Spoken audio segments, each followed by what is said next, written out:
Hi, it's Ollie Winiberg for Drummers Review, and I am with the iconic Nic Collins. How are you? I'm good. Iconic. Good. Iconic. I'll slide you a 20. Thank you. Thank you for coming on Drummers Review.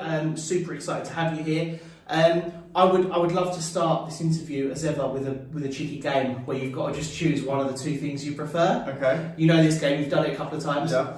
So, okay, we're going to get to know Nic Collins as a person with this one. So, which do you prefer? City breaks or beach holidays? Beach holiday. Okay, great shout. FaceTime or a phone call? FaceTime. Okay. Oh, it depends with who. Phone call. Interview's over. Summer or winter? Oh, I live in Miami, so winter. Okay. On the road or in the air? On the road. Okay. And the last one, a comedy or a thriller? Thriller. Okay, great shout. Okay. I thought it would be cool to ask you non-drum related questions to kick off a drumming interview. I think it's great. I love that strategy. Thanks. It opens you up to a world of pain. No, I'm joking. You're known for playing with Better Strangers and Mike and the Mechanics, but if you could put together your own band formed of musicians from past and present, who would you choose and why? And am I on drums? You're on drums. Yeah. No, they kicked you off. No. Yeah, I kicked myself out. That's a good question. I think on bass, Justin Chancellor from Tool. Okay, yeah, great show. You're a massive Tool fan. I'm a huge Tool fan, so I think I would go him because I just love the way he plays bass, and I think he kind of does everything. Guitar. Oh, this is like the kind of question you should have given me like an hour ago, so I could have like thought about it. This is much more fun doing it this way. No, you're right. It's tricky. Vocals, I'll go Chino from Deftones, as I'm sporting a shirt. Yeah. So I'll go Chino.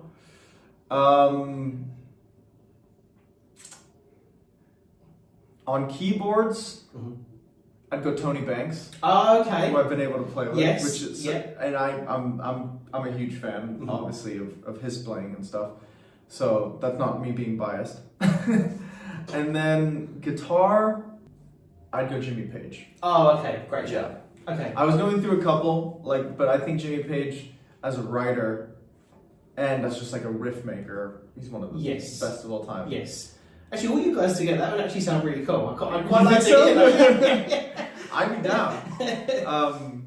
Yeah, I mean, there's so many. You could. There's like 4 different guys per instrument that I could have picked. Yes. But that's just who I'm going with for the interview. No, that's cool. I like it.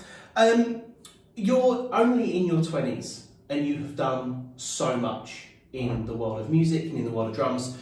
Already, kind of the fairly early stages of your career, so to speak, so far. What would you like your legacy to be? How would you want to be remembered in, let's say, 100 years' time?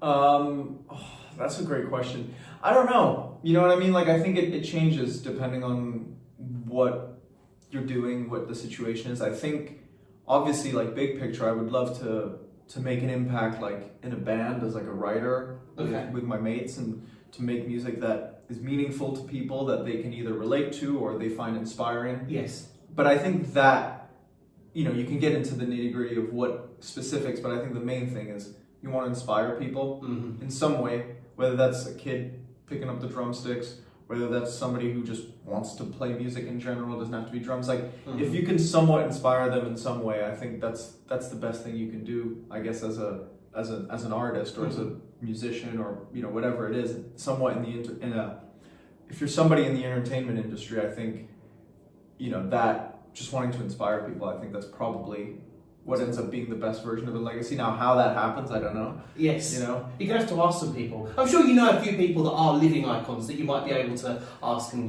how did you become like a... Yeah, well, I think it depends on what where your career goes and what you end up doing. Yes. I think some people have different impacts in different ways. So some people are inspiring people, not even like without people knowing who they are. So you look at people who are like session musicians on these great pop tunes. Yes. And that's inspiring people without them necessarily knowing who's playing on what. You know what I mean? That's like making it, but that at the same time, you know, if you're in a band and people love that band and they're going to see shows, that's inspiring them in a different way. Yes. So I guess it can change. That's so I guess very that's true. the main goal, I guess. Yeah, I like that. That's a very cool answer. And this might be a really obvious question to some, but it's actually a question that I've never asked you directly. Why did you become a drummer? I didn't have much of a choice. No, I don't know. My dad sat me down on his lap when I was like a baby, and when I first could kind of like hold myself up by myself, and I would just kind of tap on the drums, and I just was kind of attracted to drumming from a really young age. Something about it, and I think a lot of it came from when I was young. I was on tour with my dad, like, you know, watching him every night, and something about him being in an arena full of people and seeing that, you know, interaction between him, the audience, the band, and him, the band and the audience, like that whole thing, I just loved it and I couldn't get enough of it. So I think it was just this natural thing. My dad never was like, you're gonna be a drummer, and sat me down. It was really if I wanted to do it, and I just kind of happened to gravitate towards it. Yeah. And at first it starts as a hobby and you just play for fun, and that's what I always think it should be when you're starting out. I agree. And then eventually you either get more interested or not. You can kind of, you know, fall away from it, which is totally fine. But for me, it was just like I started playing in bands, I started being in school bands, and then it was just from there on, I was just like, I just want to do this. And do you think then, saying about how you became attracted to the drums, do you think if perhaps your dad was more involved in another instrument, that would have been the instrument that you gravitated towards? Or do you think that the drums is, regardless of what either of your parents are doing, the drums is something that was always kind of in there? I mean, it's hard to say. I guess I don't know. I wouldn't know, because drums were just around the house, Yes. and I just had a drum set. Yes. At first it was like a little tiny plastic, almost Toys R Us kit, and then after I, you know, sat on my dad's lap and tapped around, he got me my own drum kit, which wasn't like a full sized kit, but it wasn't also like a plastic kit either. It was like that kind of mid-range. Yeah, that starting level. So I was just kind of around it. I would assume maybe I would have tried different instruments had my dad not been a drummer. I mean, who knows if I'd even be a musician if it wasn't for my dad and just being exposed to that. You know, I think you just end up being around something and you either gravitate towards it or you push it away. It depends on how it kind of makes you feel. But I think now, obviously, once you get in there, your relationship with drumming and with music ends up changing, and it takes on a life of its own. So, you know, now my relationship towards drumming and how I feel about the drums has changed. You know, it's not really just based on my dad. It's based on the other heroes that I've kind of looked up to, and the music I've looked up to and started listening. So it all is kind of, it changes. So I guess we will never know, but obviously drumming it's like it's the best instrument. It is. Yeah. It is. What as a drummer, what has been the biggest hurdle that you have had to climb? That could be something in your personal life that's impacted your drumming. That could be something that you've just had a really bad gig experience, or, you know, maybe you've not known what to do behind the kit at a specific time of a song. What has been, you know, something that really sticks in your mind as a real hurdle as a musician that you've had to get over? As a hurdle, I mean, it's not really a hurdle. Like, it is, but it's just a fact. So I always say that there's both a positive and a negative to it. It's just who my dad is. Yeah. Like, it's never going to be a hurdle because it's actually given me way more advantages and way more positives than I could say. You know what I mean? So I'm not going to like sit here and complain about it. But obviously, it can be tricky when like somebody's people have a first impression of you no matter what. They go, oh, he's Phil's son, so surely he's not, you know, he's either this or he's that. Like, you know what I mean? So that, I've always used it as like a motivation to try and prove people wrong, or to use that as motivation for me to practice. You know, when it was the Genesis tour, like knowing, okay, I feel a little bit of a weight on my shoulders. I feel like there's this pressure, so I'm going to use it to like make sure I have everything down. You know what I mean? So using it in that positive way instead of just like getting down about it because it's a negative, because it really isn't a negative. But that's the one thing that I would say comes to mind when, you know, you always have that expectation from people, rightly or wrongly, I don't know, it depends on the situation, but having that expectation no matter what, and almost kind of having to feel like you've got to live up to something. That's like when you feel that? Sometimes it depends with who. At this point, I've gotten pretty comfortable with it, and I don't really care now. But definitely when I was starting out, I started touring when I was 16, and I was like, you could feel that the general consensus of why you got the gig was like very nepotism based. But having seen you perform live a few times now, it's obvious that you're not just the son of Phil Collins. And I appreciate that. And I think that you are, I'm going to call it £5. And I think the music industry is far too unforgiving to just allow somebody, a golden ticket into stardom if they haven't earned it. Yeah, I mean, I know people who've had it way worse. Like people have always been super kind, like for the most part, and encouraging and supportive. So I'm very lucky. So like now I don't really feel any sort of way. It's like I said, it's just a fact. My dad is who he is, and in a way I've wanted to use that to like prove to people like I can do this, or I can handle myself in these situations. Yes. And that's just kind of always going to be there, like the fact of who he is. So it's like I said, it's like you choose to either look at it positively or negatively. I love your transparency on that subject because I think it's what makes you you. As a drummer, what do you think your biggest fear is? Oh, biggest fear? I think if you don't have a click track, because on this tour we've got a click. Yeah. Usually when I'm back home with my band, there's no click. Okay. So I think one of my fears, which is it's not a super significant fear, but would be to feel like you've really killed it, and then you listen back or watch a video and everything's just way faster or way slower than it should be. Yeah. Because playing to a click on this tour has actually really helped me go like, wow, I would have totally started this song off way faster or way slower. Like, yes. When you're playing to a click every night, you can sense where your body is at and where your actual internal BPM and heart rate is at, and how that corresponds. So it can be a little weird. The other thing is also just like going off stage for like, pee mid-show and like getting locked in the toilet. That almost happened the other day. Yeah.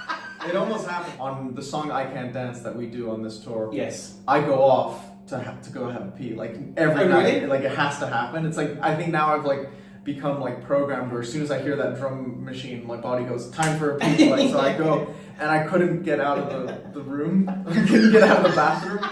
So it actually was my fault. I didn't know how the lock worked. And so I walked in and locked it in a hurry, and then I didn't remember if it was a pull or a twist, and I was trying everything, it wasn't working. That's my biggest fear. Like, yeah. That is actually really funny. Yeah. I hope that doesn't happen tonight. Actually, it could. A little bit. I do want it to happen because I know exactly where you'll be. Yeah. What is a life lesson that you have learned behind the kit, but it's something that you've managed to put into your everyday living situation or life? I would say that, and this goes for general touring, is like, and as a drummer, as being reliable, because when you're on the stage, you're the backbone of the band. You're the one, it's the whole feel of a song is based on what the drums are doing, the tempo, everything. So to making sure that everybody else feels comfortable on stage and they can worry about their own thing, that's always been like a priority to me. And being dependable as a drummer when like somebody wants something or they've asked for a change or a note, like they give you some sort of note to change the next time, like you want to make sure that you're doing that and that you can be reliable, that like you have your your shit together in a way. Yeah. And that goes hand in hand with just touring. Like, you got to be punctual, you got to be on top of your not on top of your game, but on top of your things, like being I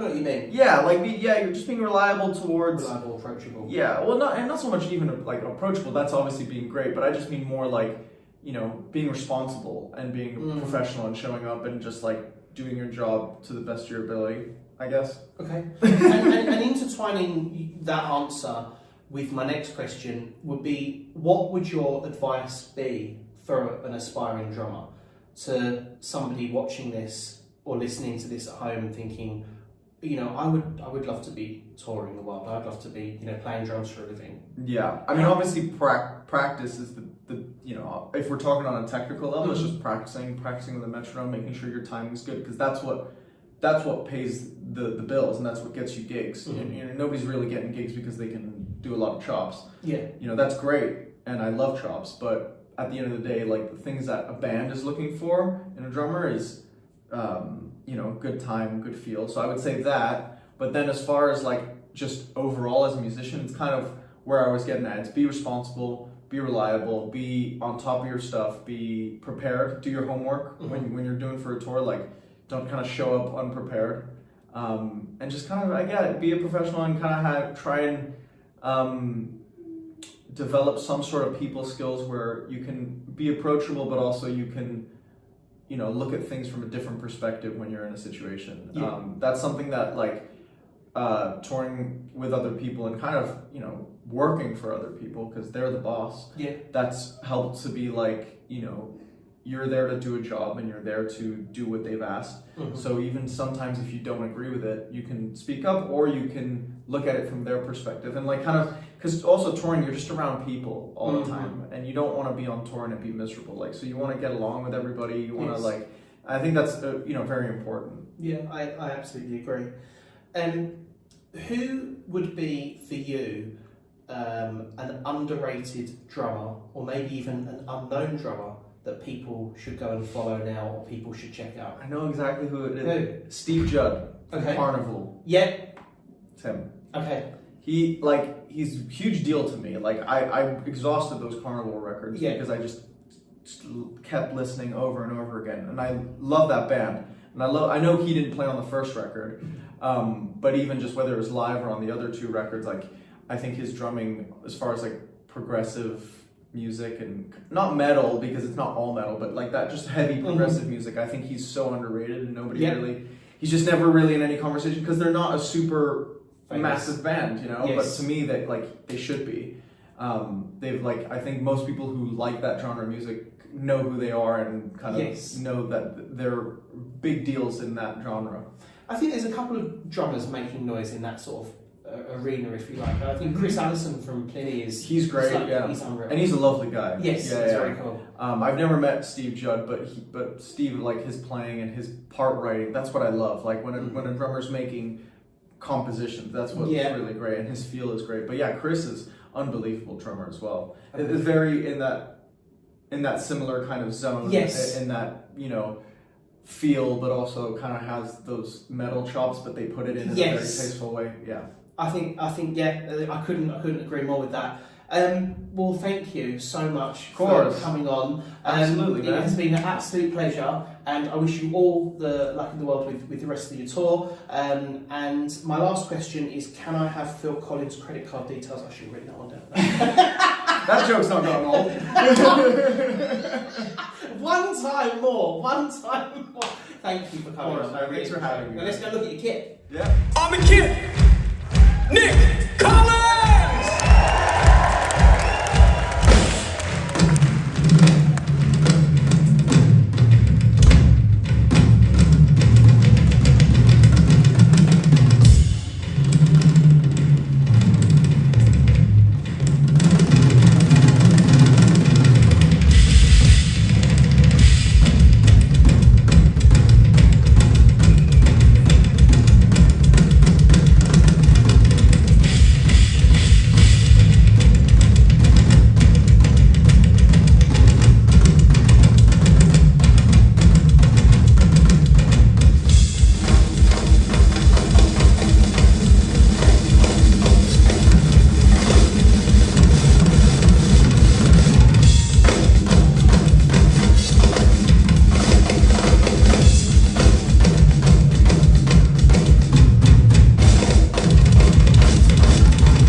it's Nic Collins here on the road with Mike and the Mechanics. We're here in Southend, and I just wanted to give you guys a quick little rundown of what I'm using on this tour. So drums are Gretsch drums. I've been lucky enough to play with Gretsch and to play Gretsch drums since I was a kid. All the companies that I play, I'm lucky enough to endorse companies that I started out with. So I'm very lucky to play all this great gear. So going through with the drums first, we got a 18 by 22 inch kick drum. These are all USA custom. And this is a 7 by 10 rack tom, a 9 by 13 rack tom, 16 by 16 floor tom, and 16 by 18 floor tom. The finish is a finish that I came up with Gretsch called Purple Marine Pearl. It's based off their Marine Pearl line, so they've got like white Marine Pearl, deep black Marine Pearl. I have a black Marine Pearl kit back at home, so when it came time to making this kit for the last Mechanics tour, Mike wanted something a bit more stripped back to what the kit I was using on Genesis, so I asked if they made that Marine Pearl thing but in purple, and they were kind enough to do it, and it looks great, and yeah, it looks beautiful, especially reflected on the lights and everything.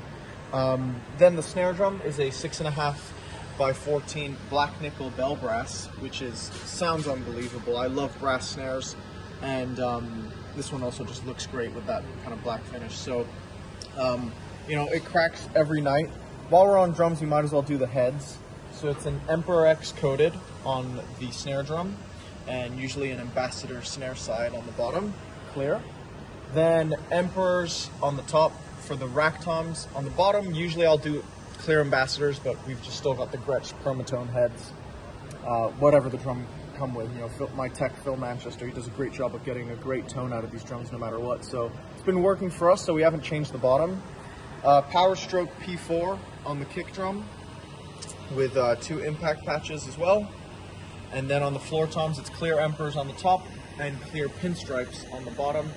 Clear pinstripes on the bottom, it's usually a bit weird to do that.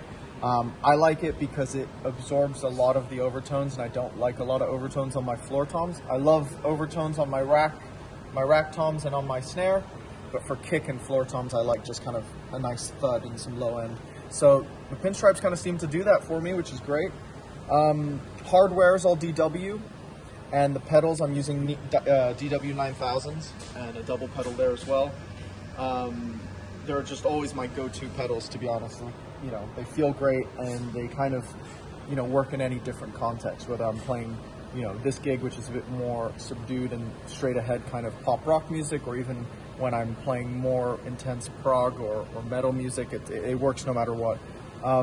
So then cymbals, we got 15-inch artisan hats. They're some of my favorite hi-hats in the world. You know, they cut, but they also have this really beautiful warmth and darkness to it. Then we've got a 10-inch Ozone AX Splash there, a 18-inch HH Thin Crash, a HHX Complex Thin Crash, 19-inch here, then an HHX Evolution Splash, that's a 12-inch, a 22-inch HHX Legacy Ride. It's a great sounding ride. You get a lot of variety. You know, you get a great bell sound, but it also washes and has a nice darkness to it, which isn't too abrasive for this kind of music as well. And then here is an HHX Complex Thin Crash as well. It's a 20-inch, so these two are basically, you know, a pair, and they sound great. They've got a great dark sound, and especially in some of these venues which aren't, you know, massive arenas, sometimes if you've got really bright cymbals, it can just be a bit too much. Cut through the mix, not in a good way. So these really seem to have a nice kind of, they sit really nicely and everything. And then this is an 18-inch HHX Evolution Ozone, and here is a 21-inch A Holy China. One of my favorite cymbals of all time, so I love it. And yeah, so then electronics wise, it's Roland. We've got this SPDX, SPDSX rather, that is running a couple, you know, sounds on the pads, and then I've got 2 BT1 trigger bars that I use. That one on the right is if I feel like throwing it in during the drum solo, but this one on the left is what I'm actually using throughout the show with different sounds in it. And then the sticks that I'm using are ProMark Fire Grain Forward 5Bs. They give me enough weight but yet they're not too much, so I can feel like I have, you know, still some control over it.